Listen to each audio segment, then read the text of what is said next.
stream. Very special panel today is called Influence, which drives mainstream adoption. That's right.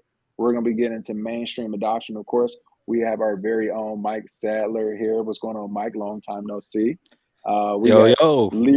Leroy here. L is holding it down, and we actually have a special Hola. guest, a crypto OG, Joshua from the Standard.io. He's working on a stable coin out there, of course. So we'll actually get a chance to hear from somebody who's developing a stable coin, which will be used for the masses. But before we get started, let's jump into it. Mike, can you give me a quick bio on what you're working on right now in the space? Yeah, absolutely. Thank you so much for having me back. It's been a little while since we hosted our last polka dot party. Have been spending the last few months working on a startup. We're looking to position Black businesses in a place to win. And so I've not hosted the polka dot party in a little bit, but never been too far away from the channel. So just wanted to give a quick shout out to everybody at the KRBE Digital Assets team, Gentlemen of Crypto. Congrats on that 1,000 videos. I mean, longest running in crypto. That's pretty amazing. My background, I'm a marketing expert, mentor, startup investor, as well as CEO. I've worked on projects like OKCoin, OKX, worked as a mentor for Stacks Accelerator project, and worked with some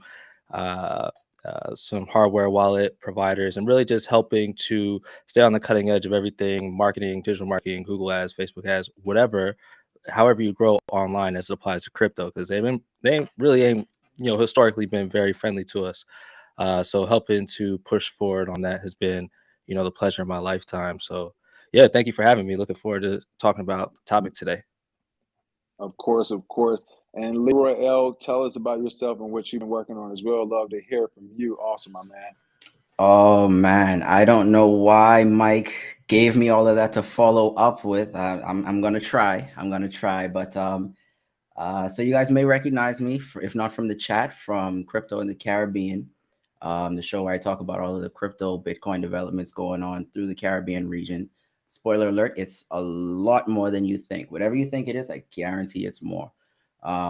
You may have noticed that I've been away for a while. You haven't seen an episode in a little bit, and that's primarily two reasons. One, we have a lot more, I guess the nice way of saying it is backdoor stuff happening, not so upfront. So it's harder to get a key in on all of those conversations. A lot of doors you have to get behind to hear them. But aside from that, alongside the writing that I've been doing, I'm also like King said, staff writer for the KRBE Crypto team. I've been working on development as well. So I'm slowly working on becoming a developer. And ideally, I would be working on a Bitcoin or crypto project. I say Bitcoin or crypto because we differentiate the two. But that's not today's topic. We'll get to that later. But yeah, we'll see. You'll definitely be seeing more crypto in the Caribbean stuff coming up down the road. There's a lot going on, and there's a lot more that I know that's to come. So stay tuned and make sure you check out the other shows on the channel. I've been gone, but the show hasn't stopped. These guys are pushing out shows every other day, every couple. Like, make sure you hit that subscribe. Tune in. Yeah, it's crazy too. It has been a ton of shows. So shout out to all those content creators out there. And then, of course, last but not least, I want to introduce Joshua from the Standard.io. I always say his company name because I don't like trying to pronounce his last name. But Josh, welcome to the channel. Please give a brief intro. You're a crypto OG who's been around since being around. So tell us about that. Of course, how you got into the space and how you got here as well. Hey, thanks a lot, King. And it's an absolute honor to be on with such heavyweights in the industry here. I was lucky enough to find Bitcoin back in 2010 when I was actually looking, actually a few years before that, I was looking for exactly this sort of thing, a type of credit that was issued by nobody, but I didn't quite know what I was looking for, but I knew it wasn't that. And that was because I ran the world's first swap site where people swapped clothes instead of buying and selling. And actually, when I did find it, SwapStyle was one of the first places to incorporate Bitcoin, and you could get alpaca socks or put this weird address. And it was mainly like Me and my wife made this site, so it was mainly women's clothes. So they didn't know what the hell this Bitcoin thing was, but it was fun integrating it back then.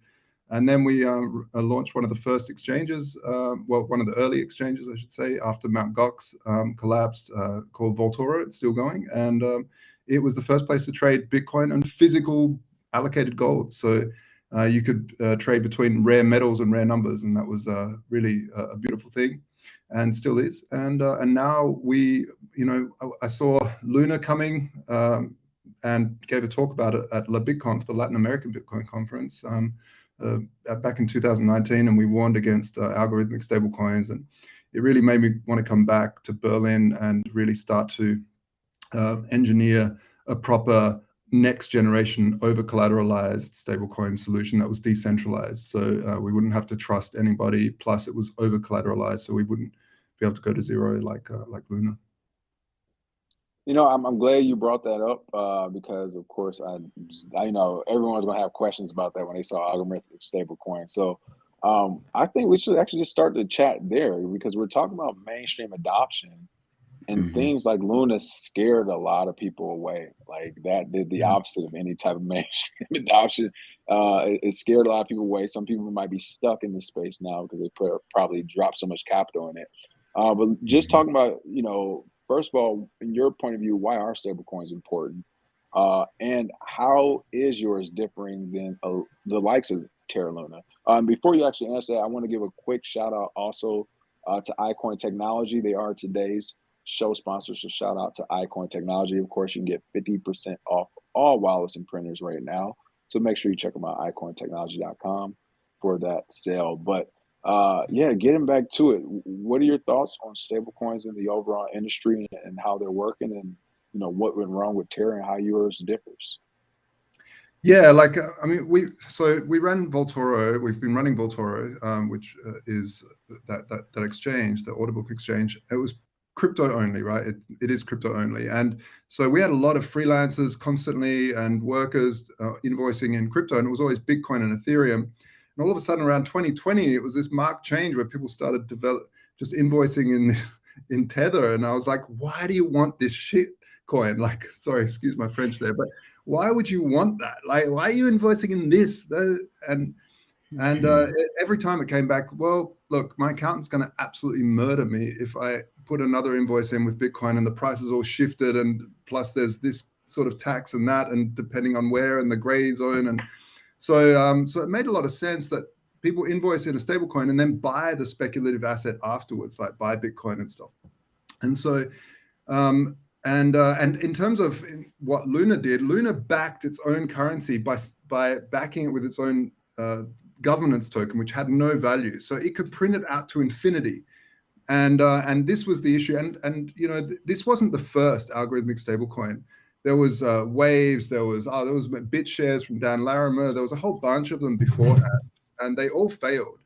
And they all try to sell it through capital efficiency, but there's nothing capital efficient about losing $5 billion in like a total collapse. So how do you fix that? Well, you go back to what the gold standard really shows, is that the gold standard was bullion, hard metal backing paper fiat. So the government would hold a bunch of reserve of gold and would issue paper currency that was backed by that. But we can go better. We don't need to beg the state for a gold standard. We can have smart contracts, allow people to send crypto into it, lock it up, and issue like 50% of the value that's locked up as stable cryptocurrency, and people still hold their keys. So we don't have something like Celsius. And so this is really important, especially through hyperinflation, where when you can borrow from yourself, like by locking up assets and borrowing money from yourself, you're actually not getting hit by capital gains tax because, hey, you didn't actually sell your crypto. You just locked it up and borrowed from yourself. Plus, the inflation pays off your debt effectively, because let's say you borrow enough for a car that's like, I don't know, 20K, and then in 10 years' time, that 20K buys you a carton of milk, then you've effectively bought a car for 20K, for a carton of milk, sorry. And so there's a lot of things that we're doing very, very differently to Luna. And Luna was one of the reasons when I read that white paper on the way to BitConf back in 2019, I was like, this is this is terrible. I was reading a bunch of things, and it was just like, we cannot go through having another massive algorithmic stablecoin getting so big and then failing, and then the government will step in with their superhero costumes going, we'll save you, and regulate the hell out of this space. So that was the whole thing of trying to solve that. So wait, you saw this in 2019, and then you saw it play out all the way. It's just pretty interesting. Yeah, and most people wouldn't believe me. Luckily, there's video of us on stage at BigConf talking about this, and Neville from Reserve exactly stated, we were on a panel together, and he stated as well, like, there's going to be one of them, like Terra Luna, that's going to get so big and then collapse, and then everyone will lose their shirts, and then everyone will go running to the state begging for more regulation and banning things like this, in which that will only help the legacy banking system and say, yeah, we told you so. And we need more and more barriers of entry for new players to get in. And the beautiful thing about Bitcoin, and this is what attracted me in the beginning, is that some kid in Myanmar, some kid in like some tiny offshoot town in America can sit in the grandma's basement and add value to the Bitcoin network or to the crypto to a crypto project that you don't need to ask permission. And this is the sort of thing that they want to regulate out of it, especially with CBDCs and stuff coming, which are total bondage. Like, they're total nightmarish things, these CBDCs. So with that being said, Mike or L, what are your thoughts? Like, okay, you guys not only exist in the space as creators and builders, but you're also customers, right? You also are fans of crypto and Bitcoin. What are your thoughts on stable coins? Is this a step we can skip over? Do we need this? Is this going to help people? What are your thoughts on it when it comes to mainstream adoption? I mean, I definitely think that we're going to need some sort of crypto native fiat currency. It definitely is going to make a big difference in terms of like mainstream adoption, just getting people to seamlessly be able to transition from the old fiat system to one that is on chain, one that's trustless and decentralized. My biggest questions are less so about the underlying technology per se, and more so about how do we jolt everything from the system that was to the system that now is, because we all know when we left Bretton Woods and went to basically the petrodollar, that it was basically the aftermath of a crisis, and I always say crises cause crises, but basically the aftermath of that war ended up being, we got to pay to rebuild bits and pieces of Europe that were basically the losers, and so they went into a system of fractional reserve banking and all this lending out that wasn't backed one-to-one, essentially. So how do we, like, what's going to be our next jolt? What's going to be, I mean, is that the Russia-Ukraine war that's going to cause, I mean, we're already seeing the hyperinflation. Now we're going to move on to a system where we're going to use stable coins. Like, that's my biggest, I mean, I think that's such a big hindrance to crypto adoption. It makes me wonder, it seems like the US is very eager to see the war in Ukraine continue. And, of course, they're not part of NATO. So why do we care so much? Maybe it's because, we're trying to move on to that next system. So that's my question. How do we go from, where we are to what's going to be? Yeah. L, what are your thoughts? Yeah. Going off of what Mike just said, and also the comment here from Loco in the chat, the technology itself isn't the issue. That's already solved. It's the execution of it that we really need to focus on. It's how is this going to be applied in these societies that are going to be adopting this technology? Because yeah, stablecoin is fine, and it's an excellent middle ground, in my opinion, for the newer people who are still relatively unaware of how this space works, what goes on, how the technology, what it can do, what its purpose is, why it was created. All of this stuff is still relatively new information for lots of people. And for people like us who live in this space, we see this, we read this, we hear about this day after day. This is old news. This is just a part of life. But for thousands, hundreds of thousands of people, they still don't really know what Bitcoin is. They don't know what crypto is. They don't know what it's used for. Why do we need? I have money. I go to the bank and I get my money.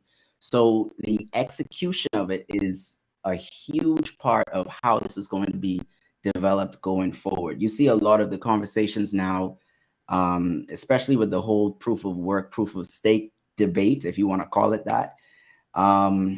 You see that when a narrative is built up and it's presented to a group of unaware or uninvested people who haven't done anything in that space before, they're unfamiliar with it, this is new territory, they accept what's given to them. So then the question is, who's going to be the one giving that information? Who's going to be the one? Because there are dozens of systems being built. Governments are doing it, private parties, private entities are doing it. You have individuals like some rogue black hat, whoever doing. There's so many different things, but what's going to get to the people first? What are they going to be initially introduced to? What are they going to get used to and become accustomed to? What's going to be that new norm for them going forward? So a part of this adoption conversation is it ties back to the education. It ties back to not just awareness of it, but actually that fundamental understanding of what this stuff is, how it works, how it can work, and how you can best use it for you, for yourself, because everyone's situation is different. You have people who commonly approach you like, what should I buy? What should I get? I hear Bitcoin is going down right now. Should I sell? It's like, if that's what you're worrying about, we're on two different wavelengths right now, because this is bigger than just prices. This isn't just a quick stock or a bond or a quick flip. This is the fundamental technology that's building the future that we're going to be living in. So I think, really well said. Sorry, question, Josh. Do you think that it is because you're working on the standard.io stablecoin, new decentralized stablecoin project? Do you think that Bitcoin should be introduced to people alongside stablecoins? Like, people already understand the notion of having fiat and having gold and kind of the convertibility between both. Do you think that stablecoins should be introduced alongside Bitcoin for new people that are still banking in the traditional system? Yeah, I mean, Bitcoin is king. Like, Bitcoin is the one, and people should always. I mean, no financial advice, but people should definitely look into having part of their portfolio as Bitcoin. It has the best engineers in the world working on this thing. Ethereum also has very good engineers, but it's an extreme experiment. It has a lot, like we're building on top of the EVM, but it's got a massive attack surface. So Bitcoin is conservative in terms of its upgrades. It's very solid. It's been years now and it hasn't been hacked. So it's really good. But yeah, I feel like people will use stablecoins before they use Bitcoin if they're really new to it. Because they're in some country where they're having massive inflation, they're working online, they're like, oh, how do you get paid? Well, try sending money overseas with a bank transfer to pay someone nowadays. It's just much easier. I loathe the times when I have to pay people through bank transfers. Yeah. Let alone like, oh, can I just send you some stablecoin? Yeah, cool, boom, done. Send the invoice. And so that's I think, yeah. So stablecoins and then across to Bitcoin. But I just saw a little comment here. I just wanted to quickly grab on that by Jasmine Brunson that says, the CBDCs will be what Doge is/was, an entry coin, something to get you in the market. Once people educate themselves, they will go down the rabbit hole and go down.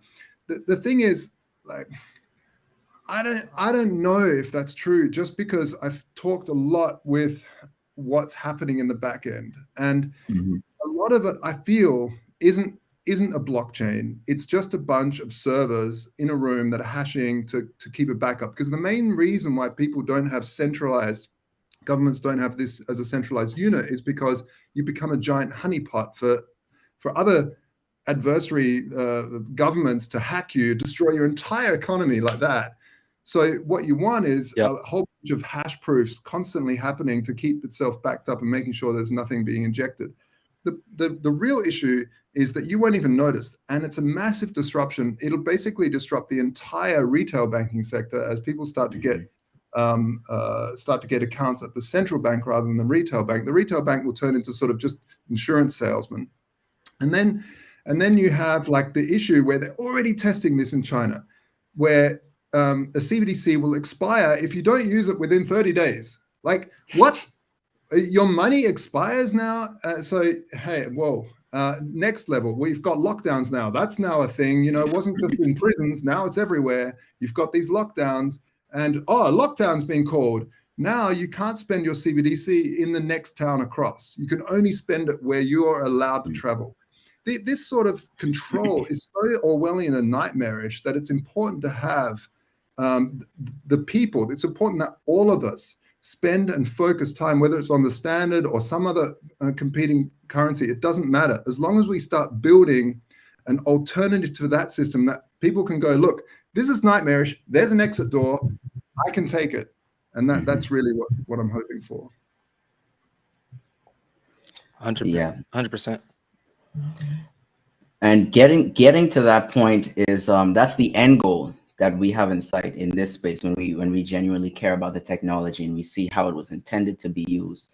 But what I guess this is for both of you. What do you guys see as the most efficient way to actually raise not just the awareness of the technology, but that true understanding of it? What's the best way to actually get the masses interested in learning that it's more than just what's handed to me? It's more than just, oh, this is the USD coin. Okay, I guess this is what we use now. Because people aren't going to see any issues with it until, like you said, you hit the wall with some of those restrictions and you see, okay, well, with paper money, at least you could stuff it in your pocket and go where you want it to go. But now you have this digital coin that's tied to a controlled source. Like, they can actually shut off your wallet. And you said there's expiration dates now too.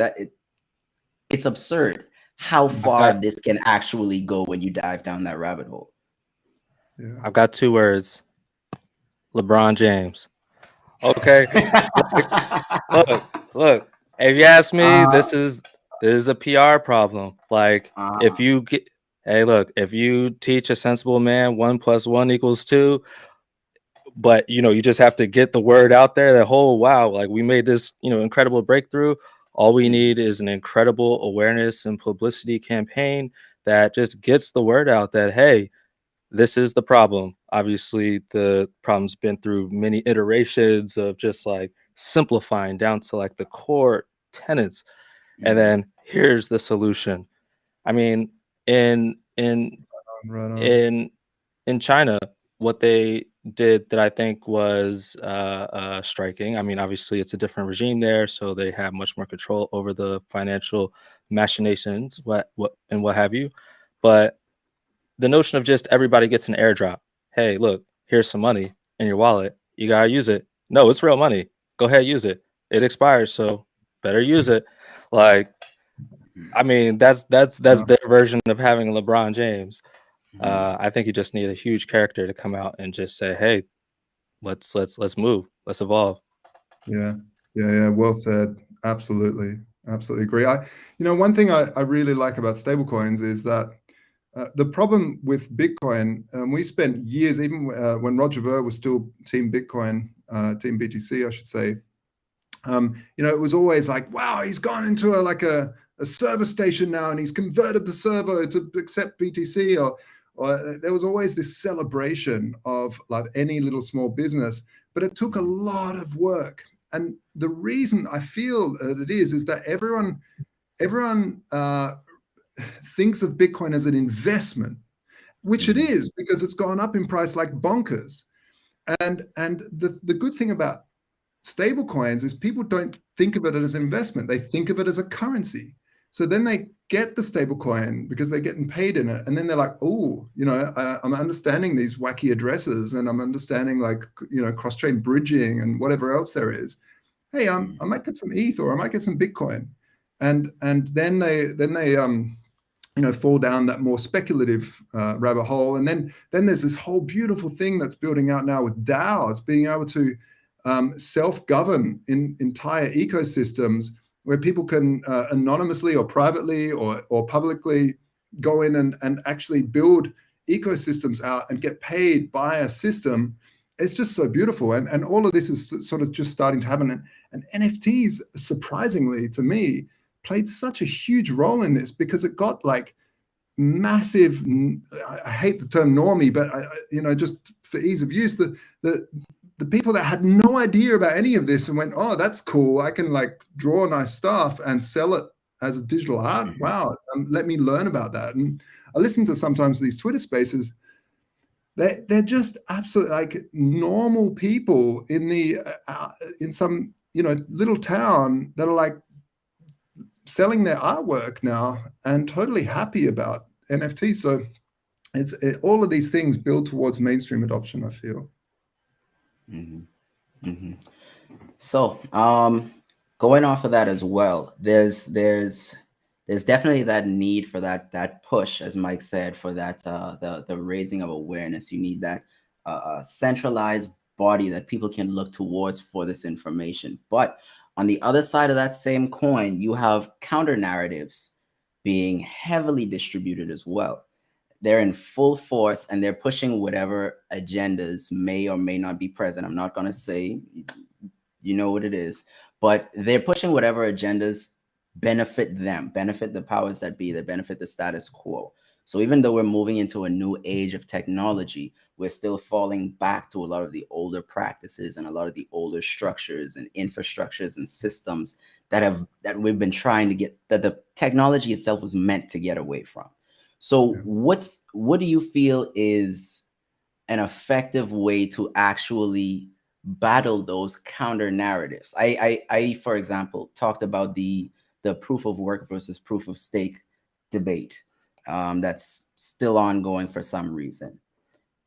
If you just look it up, if you spend 10 minutes online, you can find so much data to support, or I guess to rebut, any of the arguments that were used against proof of work in favor of proof of stake, which is what a lot of governments and a lot of larger organizations are moving towards. And aside from moving towards them, you have actual programs incentivizing newer people who are coming in. For example, I'll use the KRBE.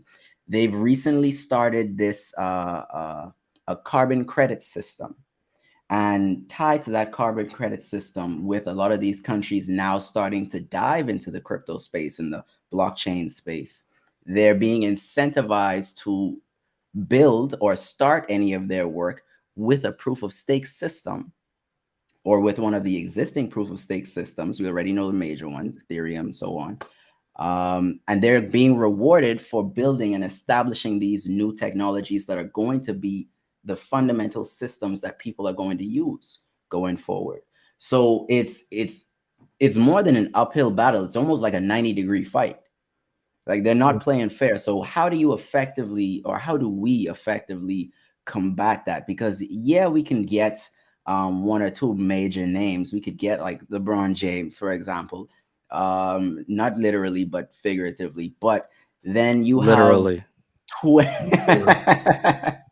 but then you have 20 equally or even larger entities coming with the counter argument. So if we're banking on that star power, or that influential power, they're still going to lean towards that side. They're still going to lean towards the side of the majority, which is the established power. So how do we effectively combat that to get an, I don't want to say right or wrong, even though that's what I mean, to get an accurate interpretation of what this technology is and what's best for the people? So tricky, so tricky. I mean, we spent a long time in Bitcoin battling small blocks, big blocks, right? And it's on the similar sort of vein, where people get really impassioned about it. And I feel like the only thing we can do is play it out. And this was the beauty about the hard fork, what Satoshi invented, allowing people to have coins on both forks and just try stuff. It's just beautiful. It's a beautiful mechanism, because we don't know. Like, I have my assumptions. My assumptions is, let's stick with small blocks and try to build layers on top. That was the same assumptions as some other some very smart people that I look up to. But also proof of stake. Hey, sometimes I think that there's totally legitimate arguments for proof of stake as well, and we're seeing them play out now, whether the good or the bad. So we're seeing control mechanisms now, and with the takedown of Tornado Cash, and we're seeing a lot of players sort of making decisions on the core of Ethereum and how to vote on certain transactions, and dealing with minor extractable value and stuff like that. I'm not sure if that answered your question, but that's my take. Yeah, I mean, I definitely agree in so much as with the change to a new system, there's going to be two sides that are going to combat, and whoever has the most money will be able to hire the bigger star who will, shill during the Super Bowl their product, his or her product. Now, I think that once the original awareness is out there about the debate in question, that's the important part.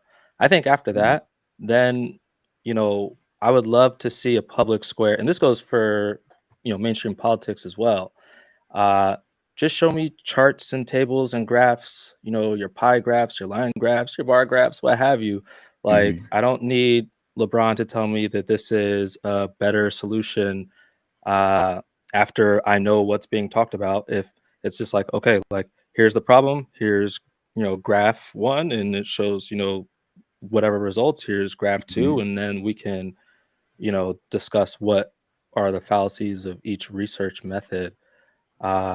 We've seen some success with some political campaigns like that here in Los Angeles, where I am. Some people run just in all of their entire political campaigns are just graphs. Like, here's where all of your funding in LA comes from. If you think that's right, you're going to vote one way. If you think that's wrong, you'll vote the other way. So I would love to see those learnings applied to crypto as well. Yeah, it's interesting. I would like to know about the Caribbeans, Leroy, in terms of what people, because let me backtrack on that a little bit. Back in a few years ago, Litecoin was more interesting in certain regions of Asia. They just gravitated towards it a little bit more. Do you see that happening in the Caribbean, where certain coins are being taken more seriously as adoption, or is it just always solid Bitcoin and sort of similar to the zeitgeist globally? Well, funny enough, in the region, you do have some one-offs here and there. I remember, I think it was Saint Martin. I don't know how Roger Ver got in contact with someone, and they're pushing for Bitcoin Cash specifically, that moving towards the legal tender. But generally across the region, the focus has been less so on what specific coins or specific chains, even though there is that heavy there's heavy preference toward the proof of stake. What we've been seeing is primarily this focus on blockchain or digital ledger technology. So they avoid narrowing it down to specifically one. So you're not going to find many people saying, okay, we're pushing for just Bitcoin, or we're pushing for, well, not even just, we're pushing primarily Bitcoin, primarily Ethereum, primarily Solana. Even though there are actors that are popping up now, FTX establishing their headquarters in the Bahamas, Binance setting up down in Barbados. So you're going to have those entities that lean towards them, but generally, from a country sense, from a regional sense, there hasn't been a focus on specifically one over another. It's more so the consensus mechanism and the underlying technology itself. Nice. Yeah, interesting. And Mike, what about you? I heard you were talking focused a lot more in the Polkadot space. Is that right? Am I mistaken? Do you find what are they doing for like mainstream adoption? Because what I've seen as well is this sort of Bitcoin is very, very just all over the place, no funding mechanism, nothing like that. Like Polkadot and some of these other protocols have had large bodies of funding behind them that can then go out. So why that's important, and I brought this up on another podcast just recently, is that when I left Australia to go up to Europe for a while, I came back like 3 years later, and Alipay was everywhere. like everywhere. And I think, how come we can't have Bitcoin everywhere in 3 years? Why is it like we've got the whole community? Why is it? And what I've come to is, well, there's a couple of reasons. Obviously, like, you know, there's the thing of like, oh, Bitcoin drug dealers and stuff. That people have gotten over that now. But also the volatility was pretty crazy and is still, although it's pretty chill now. It's kind of a stable coin at the moment. So what I boring. know, yeah, do something. The thing that I really came up with, well, Alipay has a bunch of biz dev people that go out there and push adoption. And that's what we're focusing on the standard, to have an income for the protocol to be able to do that. And this is what I'm seeing with Cardano and Polkadot and other, you know, Ethereum killer style named protocols, or whether, I don't know, maybe I'm stepping on things out. I don't know what Cardano's doing stuff now? Yeah, I don't know. Cardano's released anything? I don't know. Yeah, sorry, Mike, a long-winded question there. No, absolutely. No, I mean, I think in the Polkadot ecosystem, they've relied pretty heavily on the star power that is Dr. Gavin Wood and Parity Technologies, and that's really been doing a lot of the heavy lifting. I think this past cycle, you know, Polkadot has been one where people know that big players have invested, and people want to invest like Buffett, right? And so people have aped into that, and they've offered competitive yields when staking through platforms like Kraken. And so people see big number and high market cap, so they'll put that money in. But I do think that the future of Polkadot has a lot of potential in terms of what the marketing cycle, of course, I'm going to bring this back to marketing publicity, but what that marketing cycle looks like around the parachain auctions. I imagine a future where, you know, projects are spending Super Bowl money to advocate why they should win that next parachain. But right now, I really do respect this approach by the Polkadot community. They've focused a lot on getting developers to join and build, so that come the next, you know, bull cycle, you know, everybody benefits from speculation. Rising tide raises all boats, right? But I think that Polkadot will show that it, you know, hopefully has some security, enhanced security relative to some of the other solutions out there that make it, you know, a more desirable choice. So yeah, I think that, you know, the entire ecosystem can be friendlier to crypto. It's still so hard to get ads approved for any crypto project I work on, or to keep them approved. But it's, you know, I'm hoping that everything comes together around the time of the next bull market. Oh man, running Voltoro since 2015 has been the hardest thing.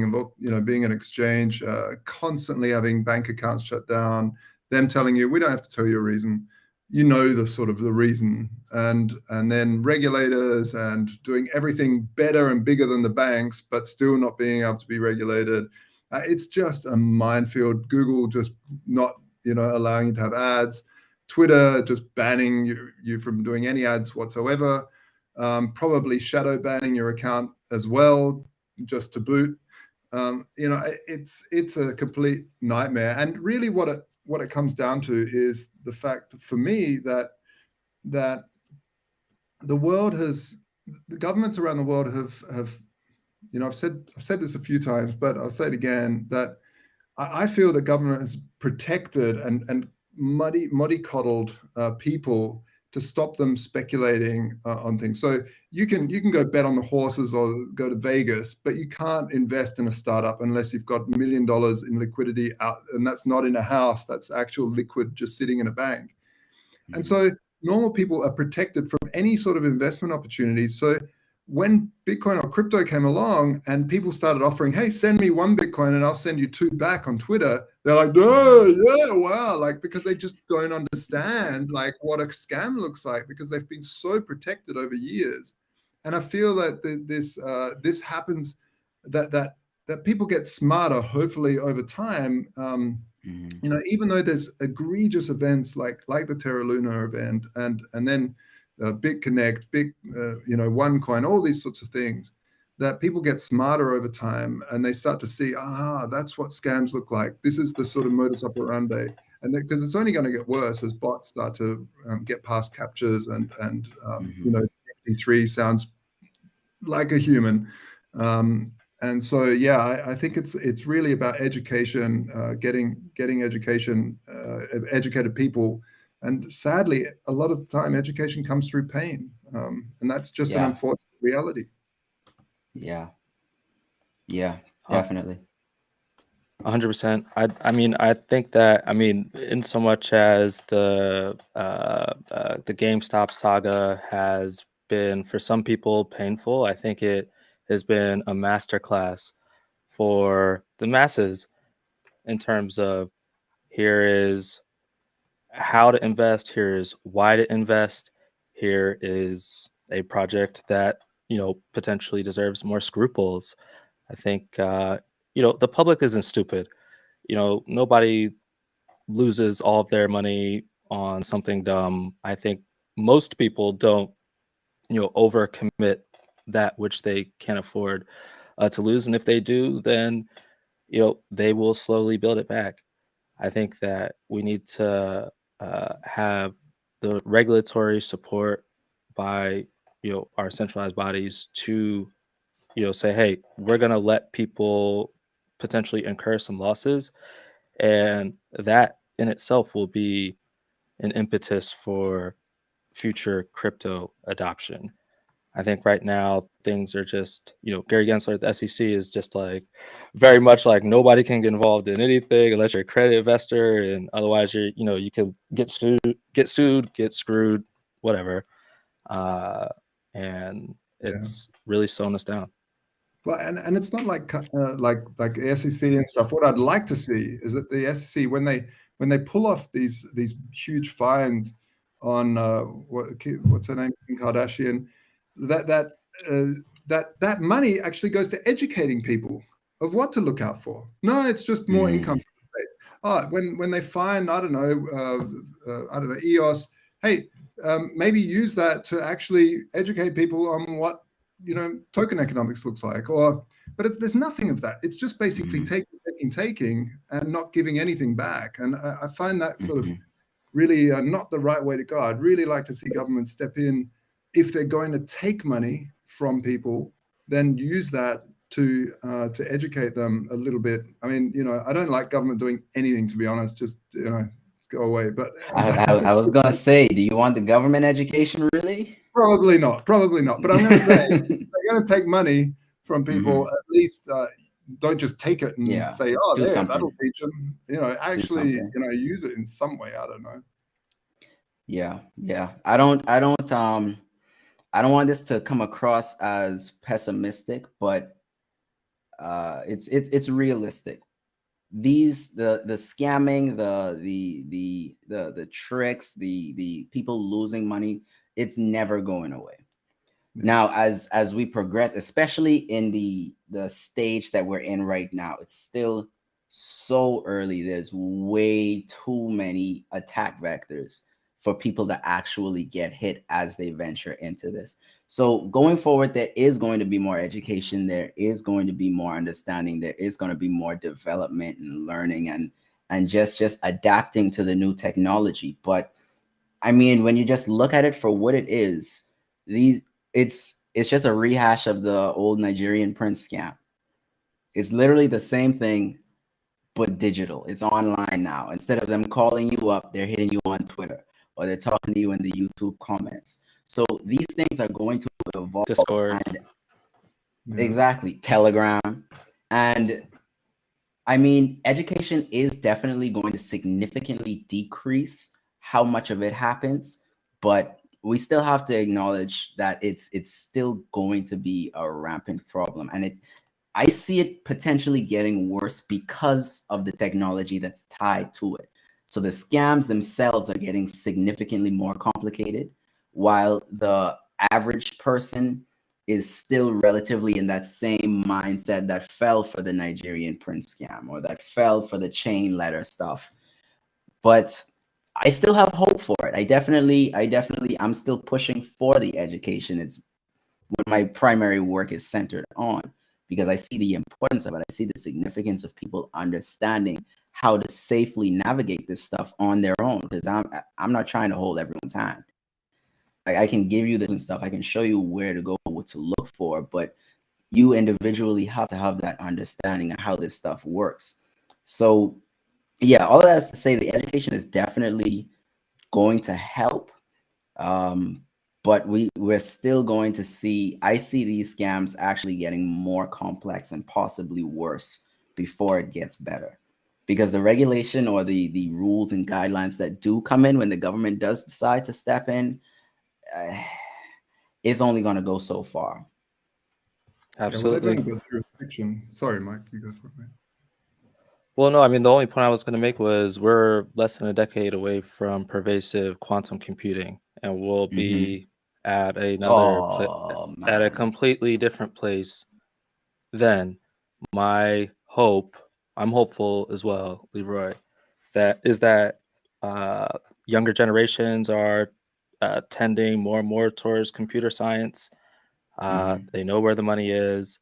They have much more access to information and grew up at a time where they had the internet always. They always had connected devices. They always had automation. And so I'm hoping that they will lead, us to a place where we have quantum resistant wallets, and they, it's just pop culture. It's like, hey, like you wouldn't, most people know not to hitchhike, right? Just like hopefully most people will know not to open a phishing email. So yeah, that's but I think it's that to that point, a lot of it rides on UX UI design as well, which there isn't enough focus on yet. Like MetaMask, for instance, could do so much that they're not doing. I see it all the time on Twitter, where it's like, yesterday I saw a thing of ZK Starks is ZK Snarks is giving away an airdrop, and they just swapped the ZK and the S to ZK, the S the other way around or something like that. And you ended up on their site. I saw it straight away, and I looked on the side. I thought, man, connecting the wallet. So they connect their wallet, and the MetaMask would just basically say, hey, give us all your money. It just asks for permission to give you all your money. So what MetaMask could do is see, hey, we see you're going to this site, really big notice, like this is what's happening.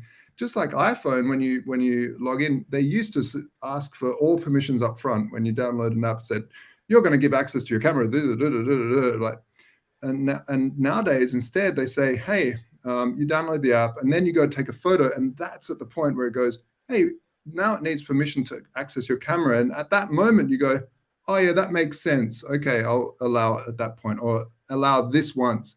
These sorts of things Apple have been doing for years and dealing with.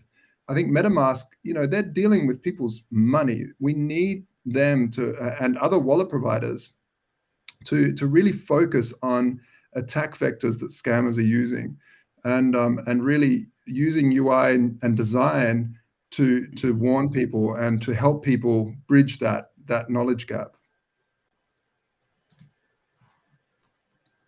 Definitely. All you designers out there, Mid-Journey's not taking jobs. Come on. This is the call to action for you designers. We need you guys. It's getting scary out here. It's getting scary out here, and it's only getting scarier. The technology it's advancing faster and faster every year. So for people who aren't already in it, it's going to be a steeper learning curve, but it doesn't have to be. Like he said, good design can significantly flatten that learning curve. It can make it, you don't have to know the ins and outs. 90% of the people don't know how Wi-Fi works. I don't fully understand how Wi-Fi, I have the fundamental understanding, but I don't fully understand how it works. I know how to use it though. And that's all that I really need. And then on top of that, knowing how to protect yourself. So adoption is great, but all of this stuff won't mean anything if you don't know how to effectively protect yourself, protect your assets, protect your digital identity, which is a thing. It's going to be a new thing. Well, it's not a new thing, but for a lot of people, this is going to be a new thing, a digital identity, a digital presence, having this digital security, not setting your password as password, not setting pass123 as your password. As we go into this future with quantum computing, like you said, people aren't even aware of quantum computing, even though this technology is going to significantly change all of the things that we're working with in tech going forward. Like it's a race, really, with a lot of the larger firms to see who can master quantum computing first. Like it's a huge thing in tech, and a large chunk, a large population, or a large percentage of the population, they're not even aware of it. This is just, oh, it's a computer, cool. That's what it is. I totally agree, Leroy. But it's not just quantum computing. I think what the vast majority of people don't understand, don't grasp, that we're right now on the hockey stick side of the curve of AI. AI, it's this buzzword that's been thrown around for years, and being a technologist just like you guys, we keep our eyes on this stuff, but the mainstream doesn't. And I don't know about you guys, but you see models. I used to see like chat models and stuff being brought out maybe once every year, and like they're sort of getting better and then worse. And now it's like it's not just every 6 months or every month. It's like every day there's like 10 more massive models coming out from all over the place, totally open source. The fact that you can just type a prompt in and get this beautiful image back just has to show you it's a really nice visual representation of how far we've come. And for those that don't know, that technology wasn't here 6 months ago. And every week it's getting better with outpainting and inpainting and all of this stuff. And if you think about the future, this AI, when you talk to it now, if anyone can go to character.ai, it's amazing. You can write any character in there. If you want to talk to, I don't know, anyone, just type their name and you make the AI and you can start chatting. And then you can put different AIs. Like we put like Walter White and we put Walter White and Mario Brothers and Einstein into one chat room. And these bots just started chatting, and like Einstein's really into like, yeah, got to get these magic mushrooms with the meth. It was really wild, man. But anyway, it sounds so human and amazing. And what will happen is that the internet, once this becomes pervasive, the internet will be 99.9999999% bots talking to other bots and trying to sell each other stuff, trying to find the humans. That eventually humans will build these silos where you say, well, you got to send a Satoshi to talk to me, because otherwise I don't know if you're like human, to sort of stop the spam. But after that, these bots will start to charge because they need to start to get past those firewalls, and then they'll become part of the economy. And so we're turning into this like vast array of bots talking with humans, not knowing who's a bot, who's a human. And so this is I think even more scarier, especially with like deep fakes and not knowing what's real anymore. I think that's even more scarier than quantum computing, which is still kind of unknown for most people of what that really represents, apart from like hash collisions and stuff in technical terms. But yeah, the AI and stuff is really remarkable and scary. Yeah, it's amazing. I've recently been toying around with a couple of these online AI tools.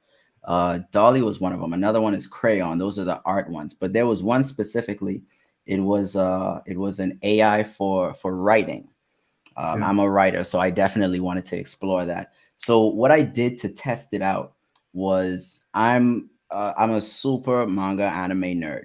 So I said, okay, to really test this out, I'm going to go deeply into One Piece, my favorite anime. And I just you give it one prompt, just a single sentence, and then it continues the story, or it continues, say, about a few paragraphs. So what I did for it was I gave it one setting with 2 characters. I said, okay, Luffy is in Wano with Zoro, period. Enter. and it fleshed out at least 2 pages worth of not just any written story, but story that made sense. It referenced information that it wasn't given, but it looked it up itself, and it referenced information within the show, and then built a custom story based off of that, off of one prompt that I gave it. And then you can continue. So it's like that game where you continue the story, like you give them something to start and then they pick it up.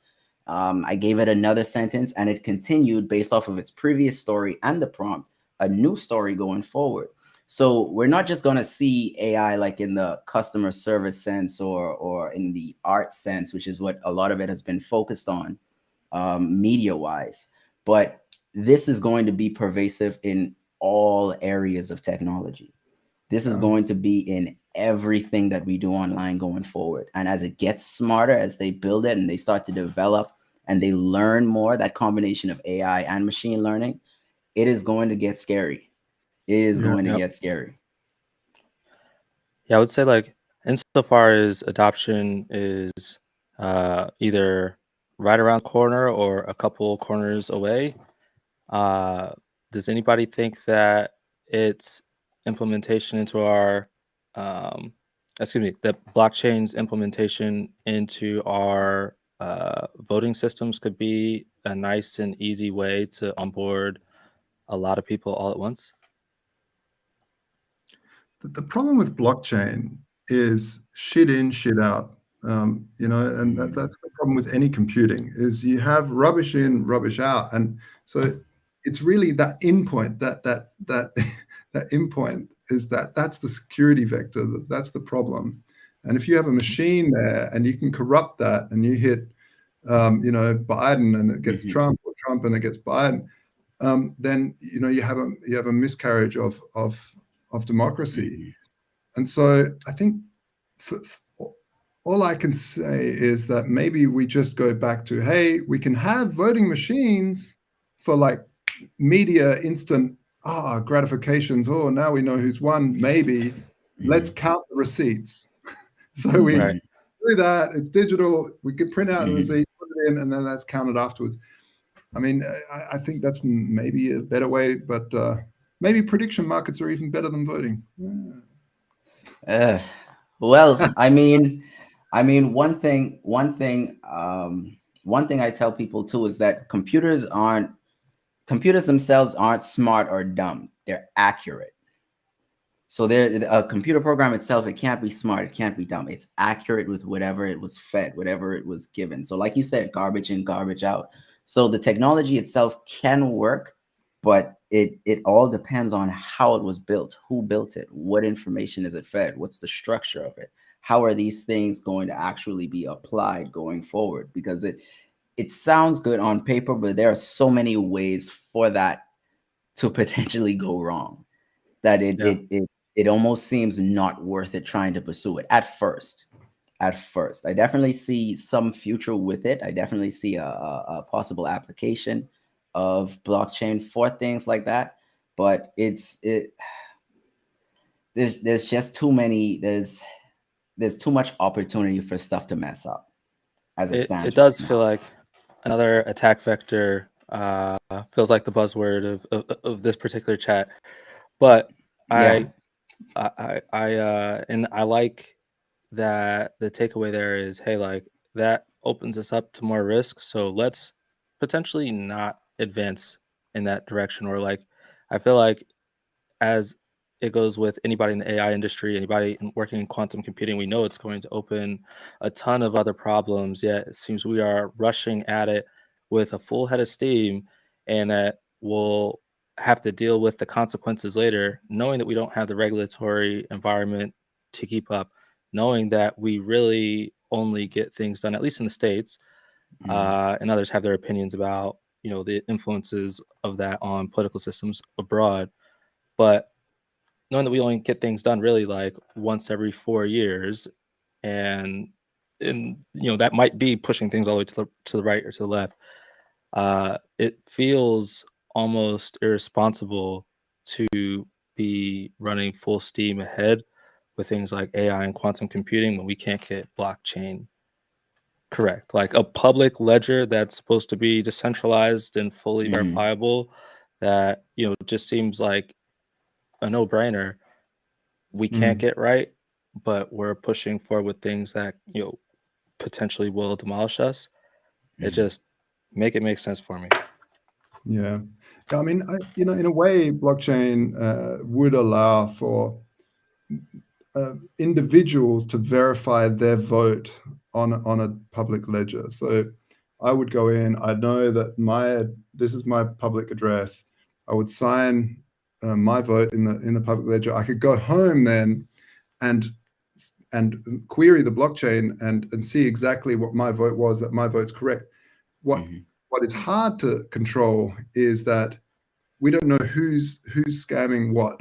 That there's Sybil attacks where we have a lot of people that are very, very impassioned to vote for one side and will basically try to get as many new private keys out there, and that's what's going into the system. So these are the sorts of things that worry me in terms of a pure digital mechanism. And it's funny because I've always been the guy that was like, gold's cool and Bitcoin's awesome. Whereas like a lot of Bitcoiners are like, no, gold's just a pet rock. It's crap. It's over. It's finished. Yeah, right. 5,000 years just finished. No worries. And on the other side, you have Peter Schiff going like, oh, Bitcoin's crap. No, it's hot rubbish. And it's like, hang on, guys. We're not fighting here. The old and the new, the rare metals and rare numbers are working beautifully together. It's drop fiat. Let's fight towards fiat. That's what's got to go. Fractional reserve banking is what got to go, not this. And the same with sort of blockchain and voting. You have the old and the new. Sometimes you still need to count. You still need a paper trail. And I think that's maybe the way to go.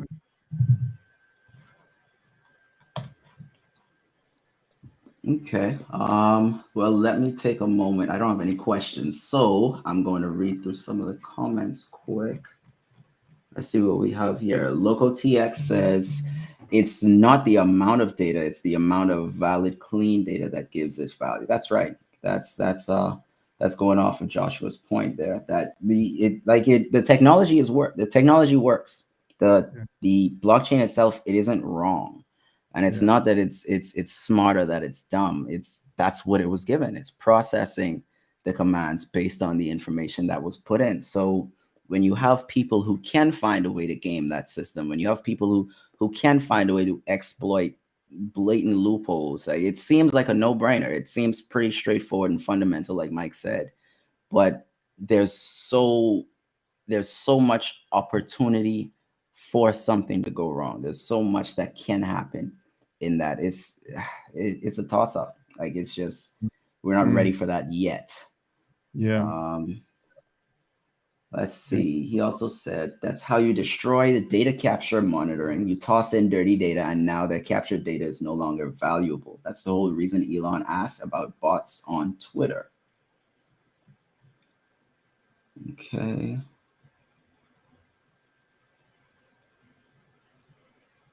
Yeah, it's interesting that the whole bots on Twitter thing, it's fascinating because it's only going to get worse. And whether it's 80% now or 60%, it doesn't matter. The future is 99.999%.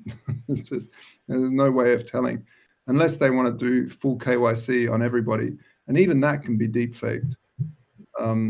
There's a whole world of pain coming for deep fakery. In fact, that's why I think at the end of the day, we need to stop with the flesh and the blood being the thing that we KYC. I do feel that we need to go more towards an avatar that builds a reputation over time. And that reputation is really what you go for. You say, okay, that reputation of this avatar is good. And the good thing with that, just a little backstory on that, I've had a friend who had his identity stolen. And he only found out because he went to get a phone contract, and he didn't get the contract. And he was like, "What? I've got I always pay my bills." Turns out, his identity got leaked somehow on some service he was signed up to, and it was sold on the black markets. And then people opened up loans and everything in his name, and didn't pay them back, of course. And so he spent 8 years of his life without any ability to take out any credit, and basically fought it in court, managed to overturn it on the eighth year, something like that. I think it was 8th year, yeah. And so finally he got the black mark removed. It was great. He was back to his normal life.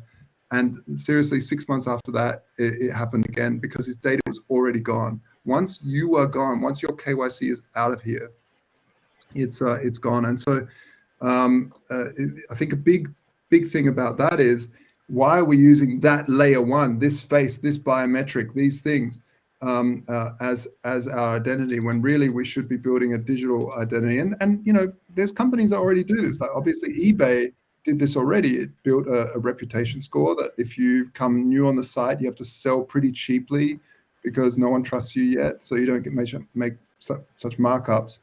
And as you get more of a reputation, you can up your prices because people really trust you and that you're not going to scam them or whatever. And I think this is maybe where it'll go as more and more things become bots, that this reputation score becomes better as like, oh, this is a good reputation because they did business and that business turned out to be good, you know, it came through. So yeah, maybe we have to move away from old school KYC and more to avatar based trust. All right, you heard it here first. Ready Player One is the future. That's what we're looking at. That's where we're going to be going. Yeah, But right. so I just got the 10-minute warning. We're going to be wrapping up here. So can both of you gentlemen give us any closing remarks, any closing thoughts on anything that we talked about today, anything that's centered on how do we drive mainstream adoption? Yeah, I mean, I really do feel it's about onboarding people with proper UI, UX. I think that's probably one of the strongest things, and dealing with a really solid stablecoin protocol, because that's what people are used to. They understand how much a carton of milk costs in their local currency. And so that's why the standards focus not just on standard USD or standard Euro. We're building a stablecoin for every major fiat around the world and fully backed by Bitcoin and Ethereum, and also tokenized gold, and making tools where people can borrow from themselves money. These sorts of things are really what help mainstream adoption, because the banking system is so inefficient that they can only offer you like tiny amounts of. Look, has anyone ever made any money from like saving in their bank account and having the interest actually making the money? No, the fees are usually always way higher, especially the poor. Like the middle class, working class, they just suffer through those fees. They never make any money from interest. Why? Because the bank takes your money, gives it to a company, gives it to another company, gives it to another hedge fund, gives it to it eventually heads to a market maker who will put it into play, hopefully earn some gains, and then return those gains all the way up the chain until you get that pittance at the end after everyone's taken the cut. DeFi, you take your money, you put it into an AMM, an automated market maker, which is sitting in a liquidity pool, actually earning fees right there without any middlemen. This is why some DeFi protocols can offer like 6%, which is unheard of in the legacy system. So it's only natural that all liquidity will head towards DeFi if we can build it properly. And I think these bear markets are what weed out the crap, what weed out the real scammy nonsense that we have to get past. But at the end of the day, the efficiencies that are gained in DeFi are so massive that we can't lose. The liquidity will just come in. There's no way around it. But we do need to make UI UX better. Okay. Mike? Amen. Yes, sir. I missed the question at first because I had to pop open my Credit Karma talking about if I get their identity stolen. I was like, I got any new Harvard marks on here? What's No, I think for me, I am a little less optimistic that people will change without catalyst. Most people don't shake themselves into something new unless they become totally uncomfortable. And I think that it's going to take a global event to move us to, a better, hopefully better system. Obviously, those who win conflict write history. So hopefully we win, and we can direct people towards decentralized systems. And I do think that people in debt tend to make less self-sovereign, I guess, decisions for themselves. People in a lot of debt kind of they don't have the luxury of being able to think about the bigger picture about how do I maintain my wealth, people who live paycheck to paycheck. So if that's you, please do everything you can to get out of debt so that you can start to see the bigger picture, so that you can start to be part of making the world a better place. For me, I would say, as I always say on this show, my show, any show that I'm on, education, education, education. Don't depend on someone else to tell you how this stuff works. Don't depend on someone else to create something and just give it to you, because too many people wait until either A, they're negatively affected by it, or B, it's either forced on them or just handed or given to them. And then they just accept what's given. We're getting to the point now where you have to, it's not an option anymore. It's not optional. You have to do your own research. You have to look into these things yourself. You have to start building some degree of familiarity with this technology. Otherwise, you're just going to be another statistic. You're just going to be you're going to be another bag holder when they dump on you, is the metaphor here. It doesn't have to be a crypto project, but generally speaking, with the tech that we're looking at going forward, we have to train people to be more proactive. We have to train people to question things. You always ask why, how, why does this work? How is this going to affect me? Why are we doing this? Are there any other options? Why aren't we using this one? Because when you start to ask those questions, as simple as a why, when you start to ask those questions and you get more information, then you start picking up on pieces of other things that you may not have been aware of. And it's easy to fall down this rabbit hole. It's super easy to fall down this rabbit hole. But it's that initial spark that people have that initial issue with. So I would say for mainstream adoption, like it's inevitable. It's coming. There's no, it's not a debate anymore. It's coming. The most important part is making sure that each of us is individually prepared for it. We have an understanding of what this stuff is, how it's going to work, what it's going to do, how it can benefit me, what alternatives there are, and then further exploring those as you find more information, because the information that you may have or may have been given, there could be something significantly better for your specific situation. Just because it works for someone else doesn't mean it's going to work for you.